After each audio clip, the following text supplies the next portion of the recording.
మీ కుటుంబంలో ఎవరైనా చెడు అలవాట్లకు బానిసయ్యారా? మందు, సిగరెట్, జూదం ఇలాంటి వాటి వల్ల మీ ఇల్లు నరకంగా మారుతోందా? ఎంత ప్రయత్నించినా అలవాట్ల నుంచి బయటపడలేకపోతున్నారా? అయితే ఈ వీడియో ఖచ్చితంగా చూడండి. మీ జీవితాన్ని మార్చే అద్భుతమైన దైవ పరిహారం మీకు చెప్పబోతున్నాను. సాధారణంగా మనిషి తలుచుకుంటే ఏదైనా సాధించగలడు. కానీ గ్రహాల ప్రభావం సరిగ్గా లేనప్పుడు, ముఖ్యంగా రాహు, శని ప్రభావం మనసుపై పడినప్పుడు మన ప్రమేయం లేకుండానే వ్యసనాల వైపు ఆకర్షితులవుతాం. మనసు మారుతుంది, బుద్ధి మందగిస్తోంది.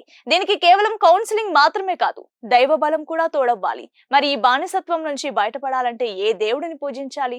శాస్త్రం ఏం చెప్తోందంటే కాలభైరవుడు, కాశీ క్షేత్ర పాలకుడు, చెడు కర్మలను దహించే శక్తి ఆయనది.